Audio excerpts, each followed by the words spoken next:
Speaking today on Nehemiah and the Great Cry from Nehemiah 5, 1 through 6.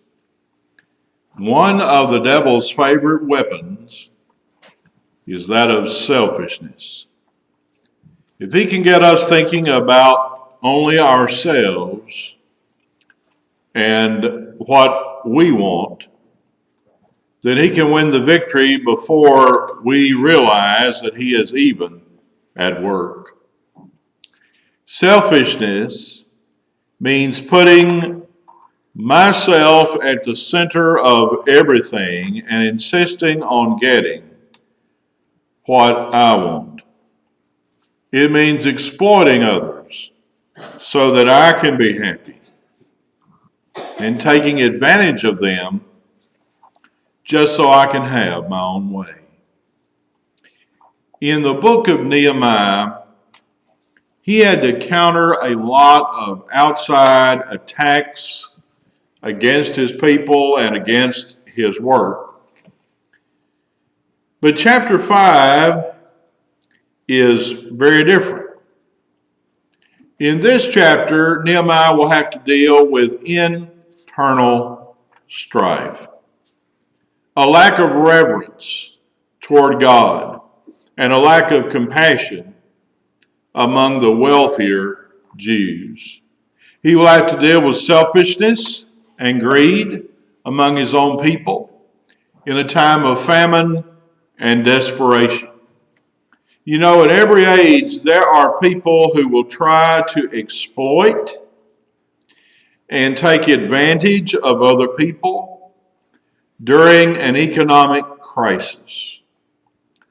And Paul spoke of those in Ephesians chapter 4 and verse 19 when he said, who being past feeling have given themselves over unto lasciviousness to work all uncleanness with greediness. This will be the new kind of problem that Nehemiah will have to deal. And this chapter gives us great insight, I think, into how to deal with problems such as this. I'm beginning today a sermon series that I'm calling Selfishness Vs Generosity. And I want us to address today Nehemiah 5 in the first 6 verses and the Great Cry. And this morning I just want us to focus upon number 1, the ruthlessness of the wealthy Jews.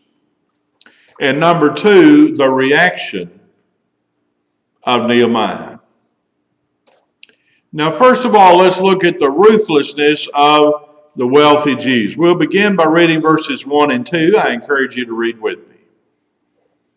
And there was a great cry of the people and of their wives against their brethren the Jews.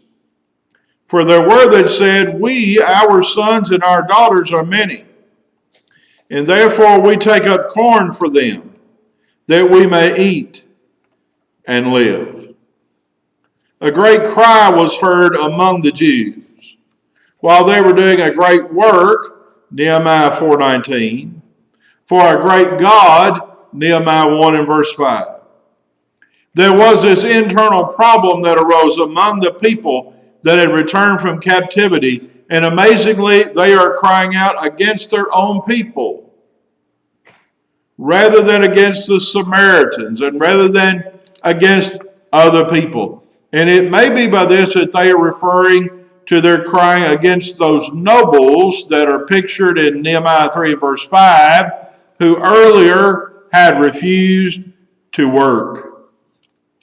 These people were not practicing what the law said concerning their relationship with their brethren. And this dissension became a problem that Nehemiah had to face. Nehemiah found out that some of the Jews, especially the farmers, were poverty-stricken, and that their economic condition was being sinfully exploited by their own brethren. It was like they had escaped one kind of captivity over Babylon, only to come home and be overwhelmed by another. And as the blood of Abel cried out to God, And as the Israelites in Egyptian slavery cried out by reason of their taskmasters, so here are the Jews crying out because of their poverty. Jeremiah said in Lamentations 4:9, they that be slain with the sword are better than they that be slain with hunger. For these pine away, stricken through for wants of the fruits of the field. Here are these stricken with hunger. And different groups of the poor are pictured as stating their reasons for their destitute conditions. The first group here said they had large families, and they weren't able to raise enough to feed their children, and they needed to buy grain, but they had no money to buy it. Now look at verse 3. Some also there were that said, we have mortgaged our lands, vineyards, and houses that we might buy corn because of the dearth. The second group here says they need money to buy grain, and they've been forced to mortgage their homes, mortgage their vineyards, mortgage their lands. Mortgaging their real estate was the only recourse that they had in this time of famine. The famine may have been caused by the lack of water. Verse 4.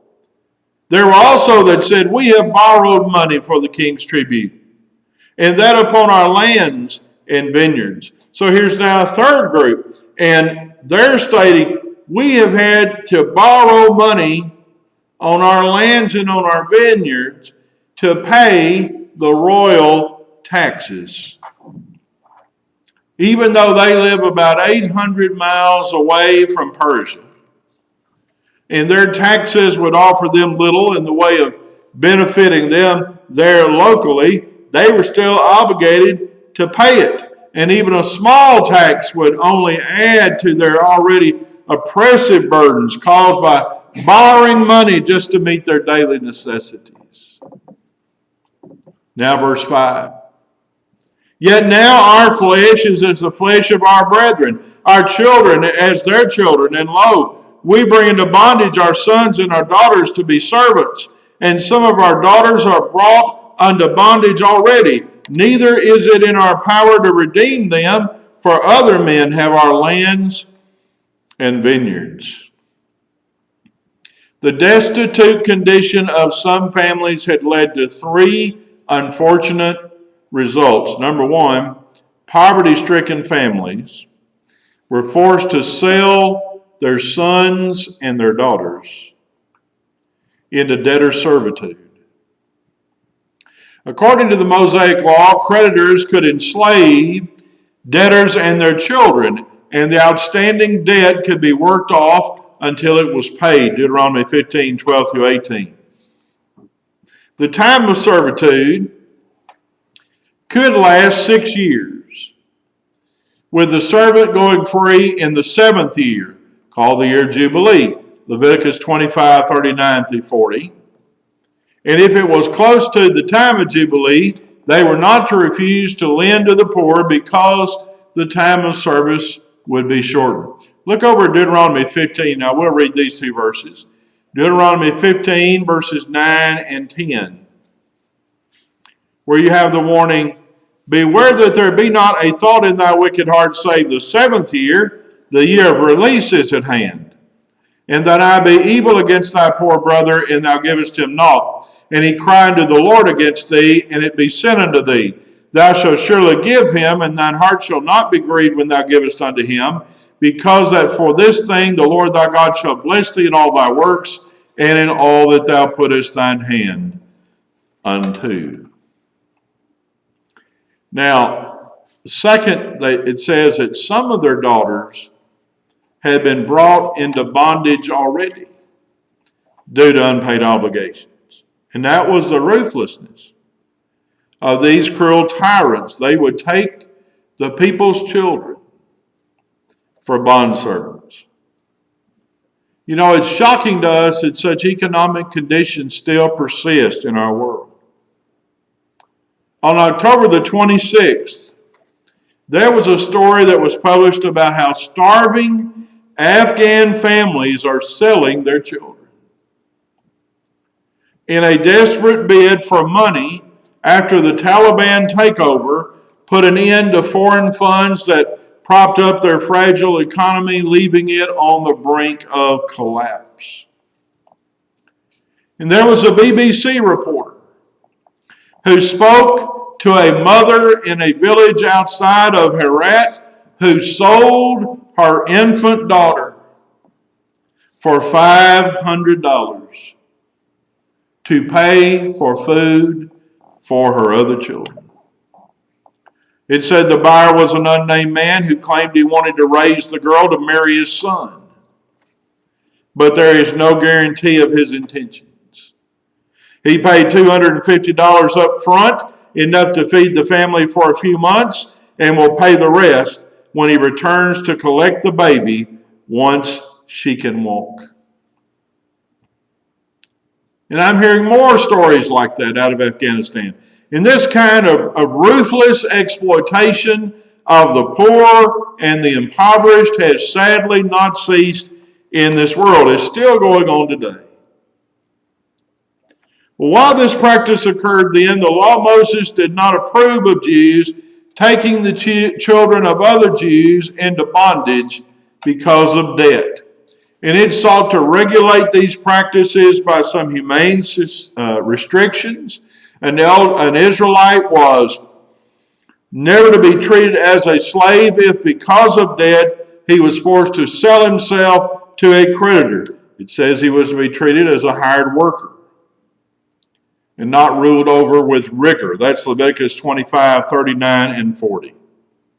It provided for this fair period of labor service to the creditor, as well as a time limit on servitude, and no one could serve more than 6 years. And as I said, when they were freed, they went out debt-free. Children could be redeemed, but only if you had the money to do it. And there is that amazing story over in 2 Kings chapter 4, verses 1 through 7. You may recall it, that wonderful story about Elisha miraculously multiplying a poor widow's oil that she might sell the oil and redeem her 2 sons from servitude. And this widow had been the wife of a prophet. She cried unto the Lord for help, and the widow was required to gather up as many containers as possible for the oil. And when all the containers she had and borrowed from her neighbors had been filled up, she was then told to sell the oil. And by doing that, both her needs were supplied and her work encouraged. And it's an excellent example for us in the work of benevolence. Third of all, many of the people felt helpless because their property they no longer owned. It was now owned by other people. Their expenses exceeded their income, and the famine and the heavy taxes that were owed to King Ahasuerus and these absorbent interest rates that were being charged by some of the wealthier Jews had been compounded so that they could not pay. And then here come the lenders. And they begin repossessing the land and the crops, and even taking people's children as slaves in lieu of payment. Ethelda Lopez had worked for AT&T for 30 years. She had planned well for retirement, and then 1 month, her pension check was not in her mailbox like it normally was, month after month after month. It did not come. A Sacramento accounting firm had managed her investments, but it was like that company had disappeared off the face of the earth. It no longer could be found. Every time she phoned them, she got that repeated recording.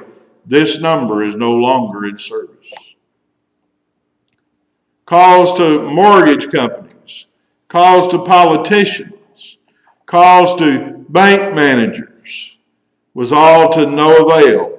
Her money was all gone, lost, embezzled, stolen, and she was destitute.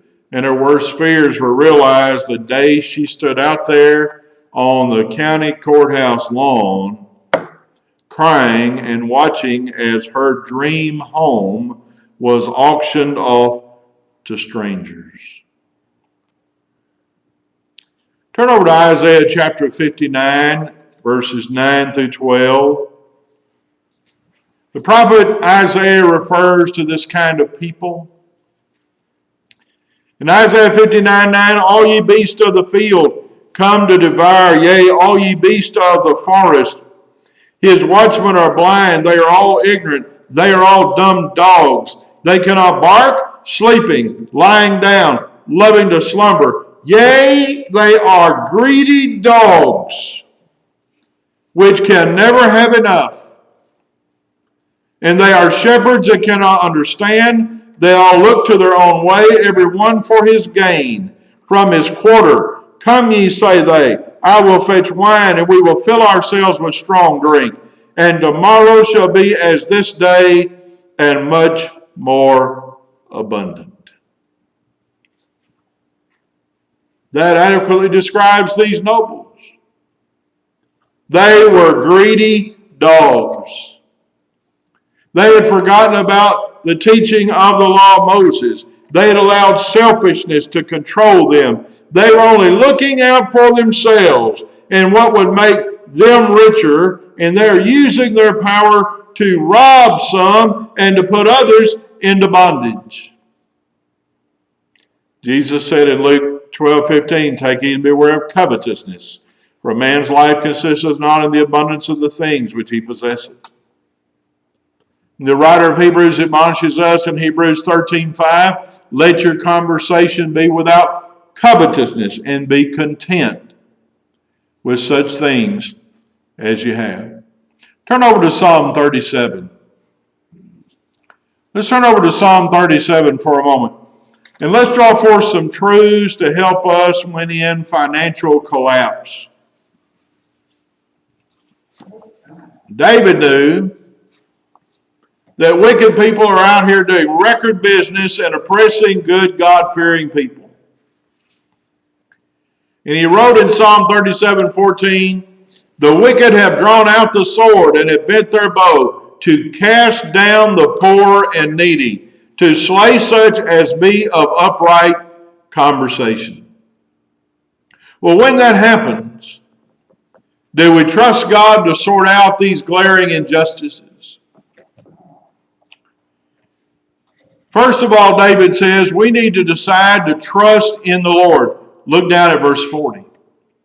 And the Lord shall help them and deliver them. He shall deliver them from the wicked and save them because they trust in him. And then look back up at verse 3. He says we should do things that honor the Lord. Trust in the Lord and do good. So shalt thou dwell in the land, and verily thou shalt be fed. And then in verse 4, delight yourself in the Lord. He says, delight thyself also in the Lord, and he shall give thee the desires of thine heart. And then in verse 5, dedicate your life to the Lord. Commit thy way unto the Lord. Trust also in him, and he shall bring it to pass. And then fifth, download your worry to the Lord. Look at verse 7. Rest in the Lord and wait patiently for him. Fret not thyself because of him who prospereth in his way, because of the man who bringeth wicked devices to pass. Good instruction for us when in financial difficulty. Economic pressure was fracturing the families of Israel in Nehemiah's day. And the pressure of these things put an unbearable strain on the people's finances, on the people's feelings, and upon their families. And their groanings were the rumblings of a whole society about to break apart. And their heart-rending cry came to the ears of God and to the ears of their governor. I want us to notice, secondly, now, let's observe the reaction of Nehemiah. This is in Nehemiah 5 and verse 6, where he says, "And I was very angry when I heard their cry and these words." Notice, first of all, that Nehemiah heard their cry. And in that respect, Nehemiah was a lot like God. And we have to ask, are we like God in this respect? We know that God cares for the poor and the distressed. Job 34:28, so that they cause the cry of the poor to come unto him, and he heareth the cry of the afflicted. We know that God holds a special place in his heart for the poor, for the needy, for the fatherless.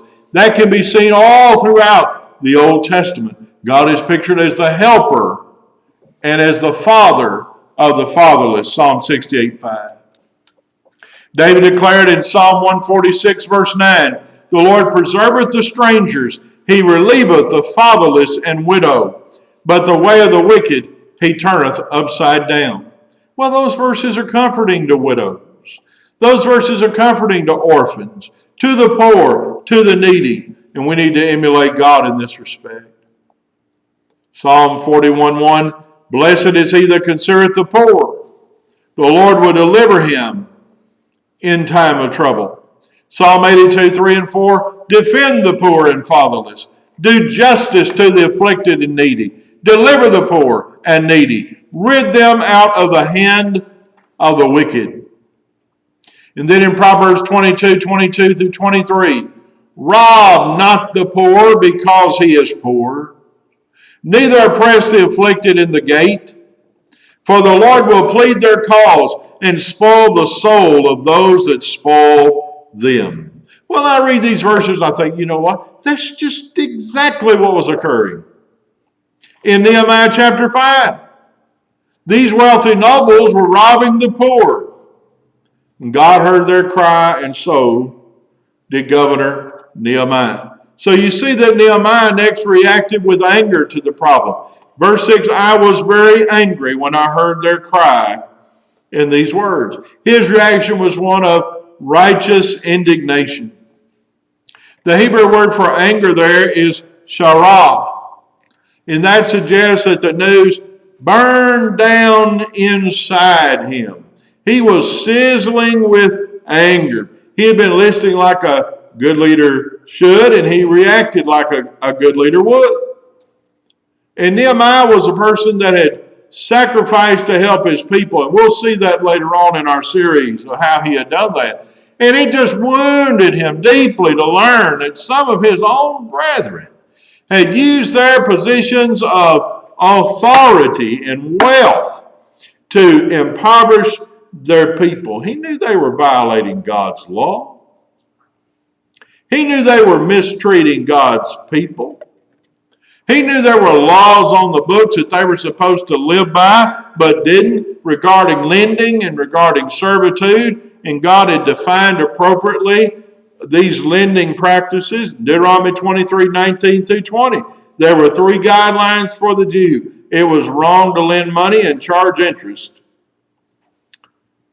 to a Jew. It wasn't wrong to lend money and charge interest to a non-Jew, but it was wrong to do it to a fellow Jew.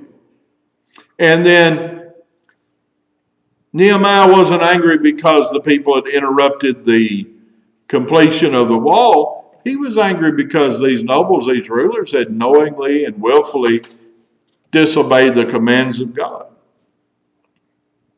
You know, we occasionally fail to react appropriately when we face a problem.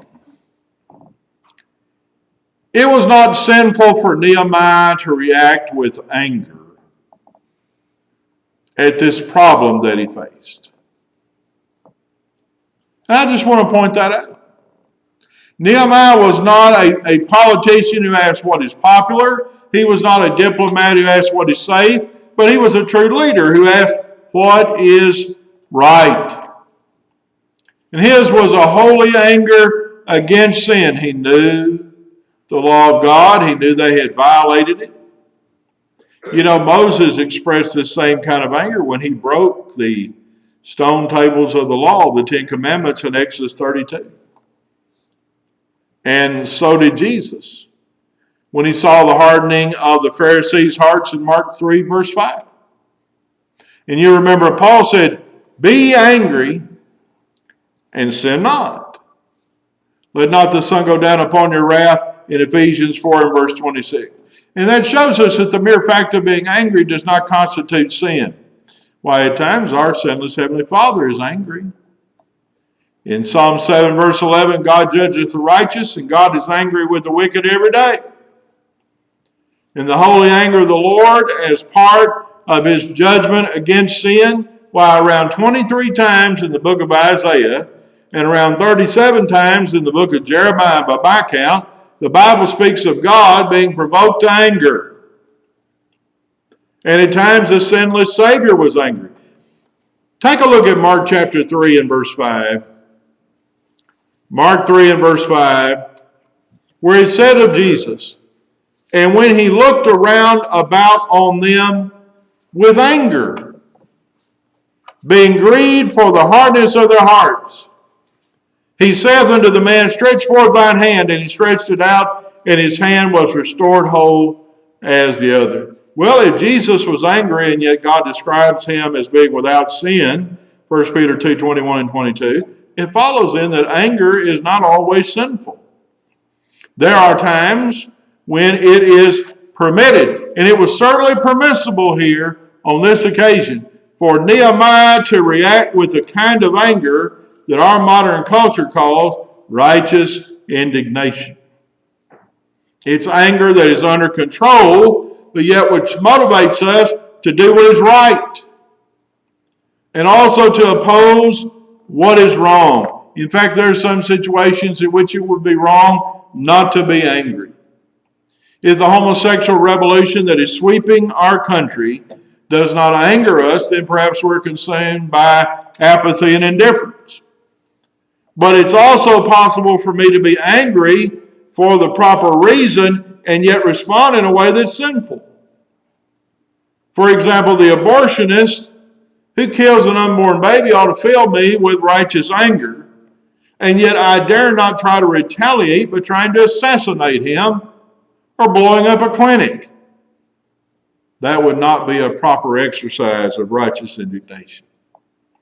So it would have been possible for Nehemiah to have reacted with anger for the proper reason and yet respond in a way that was sinful on his part.